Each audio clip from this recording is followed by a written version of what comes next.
Well, time to have a look at the markets now, starting off with things in Asia. Mixed performance on that particular side. And this is as Brent futures reach $76 a barrel. This is as investors continue to watch the developments with regards to the OPEC Plus meeting. On Friday, they left without a consensus. And this was a meeting we were hoping that by Thursday, at least last week, we would have reached some kind of consensus. We'll talk with our market watcher a little bit later about what happens if they don't reach an agreement. Some saying that we will continue with normal production levels. Others saying that we could get to what happened back last year when there was a price war. Similar situation, they couldn't agree, and on all the OPEC members started pumping out oil at free will at whatever price they wanted to do it at. But that is something that we are going to be talking about. But let's look at the individual markets. Hang Seng Index down 2.25%. The worrying feature on that particular side, and this is something we'll monitor as the days go by, is that the shares of Chinese firms have taken a little bit of pressure, and this is as regulatory fears seem to rear their ugly heads. When we look at what's happening on the US side, U.S. markets are closed for the Labor Day weekend. European markets mixed at this particular point. But let's get into some of those themes, which we will unpack a little bit longer with Bright Khumalo. But let's take stock of the week that was. So last week kicked off a little bit muted, and most investors waiting for a catalyst event to get the market really going. And that catalyst event, whether you think it was or wasn't, happened to be the non-farm payroll figure that came out on Friday, that highly anticipated figure. But when we look at what's going on the Forex side, when we look at the dollar in relation to that, there was a little action on the FX side with the dollar edging higher again as a market searched for the next driver.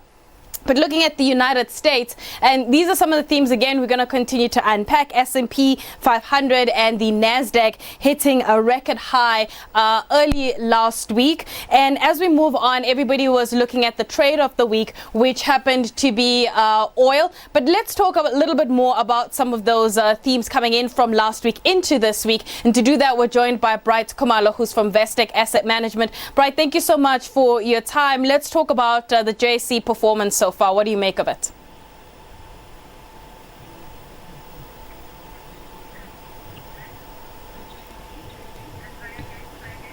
Bright, let's talk about JSE trading activity so far. What do you make of it?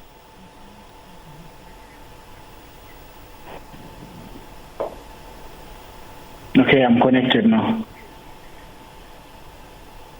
Bright, can you hear me? Yes. So let's talk about JSE performance. What do you make of it? Yes, I mean, the JSE had a fantastic week last week. We saw basically turning into the green there, continuing with the momentum that we've seen across the markets, basically as, sentiment turns positive. Like I said the last time, the Fed basically is becoming more and more accommodative, so that's going to stay much longer as they see basically the inflation threats being, temporarily or transitory, as the word they've been choosing to use. So, we know what's happening with Amazon. Jeff Bezos announcing that he's stepping down, but moving to executive chairman, and someone else is going to be taking the helm on that particular side of things.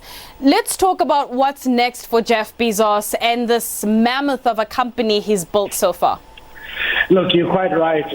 He's passed on the baton to Andy Jassy, who, was the founder of Amazon Web Services, the biggest contributor by, profitability to the behemoth that is Amazon that you're referring to. But I guess, like you're saying, Jeff Bezos is going to stay as executive chair, but he's going to give all the powers to Andy Jassy. But remember, he announced that he's going to... He announced that he's going to space, obviously, as he's very passionate about space, all that intergalactic stuff, that kept us going, all of us as kids. But he's going to be going to space with his brother, and obviously everyone is, speculating that when he comes back to planet Earth, he's going to say, he's going to be a full-time CEO of his company, Blue Origin, and I guess that's what he's going to be doing for the rest of his life. of course, if it doesn't explode into smithereens, in orbit. Let's talk about OPEC for a bit. We're coming back hoping for a meeting later this afternoon. Are you fearful that if we don't reach some kind of agreement, we might have that 2020 price war where a lot of the oil-producing nations will basically fending for themselves? Look, you're right. I mean, when it comes to any form of an oligopoly or those type of situations, which the OPEC plus or whatever you call them these days are, you find that if someone shirks their responsibility as part of being that oligopoly group and obviously offers lower prices, they get all the demand basically goes to them because they're offering the oil prices at favorable rates, whereas the agreed price stays the same. And obviously that's what we saw last year, and it pushed Western Texas, for example, into negative territory, some of those contracts there, and the oil price in Brent went down as low as in the 30s and 20s dollars per barrel. So something similar could happen if they don't come into an agreement. The guys that have large reserves, like Saudi Arabia, for example, might say, we're going to control the price we want, and that's what we're going to do because we want to move big oil volumes.